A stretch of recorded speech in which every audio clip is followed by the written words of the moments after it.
Short story, Ang Ninakaw na Oras. Sa loob ng classroom, kanya-kanyang ingay ang mga kaklase ko habang naghihintay sa susunod na prof. Sa isang upuan, mag-isa lang ako. Hindi dahil gusto ko, kundi dahil tahimik talaga akong tao. Pero ramdam ko na sila, dalawang anino na unti-unting lumalapit. Alam ko na ang bigat ng hakbang na iyon, hakbang ng mga taong kukuha na naman ang oras ko. Uy, pwede bang magpagawa ulit ng report sa'yo? Ihabol mo na sa mga nauna mong ginawa, ha? At iniabot na nga ang mga libro sa akin. Gusto ko sanang magsalita at sabihin, nag-aaral din ako. Paano naman yung grades ko? Paano naman yung oras ko? Pero nanatili akong tahimik. Paano ako hihindi? Ang konting bariya biskwit at tinapay na iniiwan nila sa loob ng bag ko, yun lang ang tanging paraan para hindi ako maglakad pa uwi nung araw na yun. Yun lang din ang tanging paraan para tumigil ang pagkalam ng sikmura ko.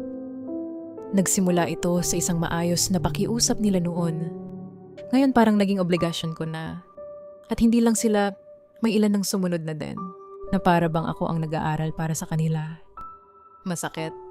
Habang sila ay nagpapalipas ng oras sa ibang bagay, ako naman ay uuwi ng bahay magpupuyat. Sinasakripisyo ko ang sarili kong oras sa pagre-review para lang matapos ang sa kanila. Sinasantabi ko ang sarili kong oras para lang may pambili ako ng pagkain nung panahon na yon. Bakit kailangan ganito kahirap? Bakit kailangan sa ganitong paraan ko pagdaanan ang pangarap kong makatapos? Ang kasipagan na dapat ay sandata ko, nagiging kasangkapan lang ng iba para hindi sila mapagod. Huminga ako ng malalim at itinuloy ang pagsusulat.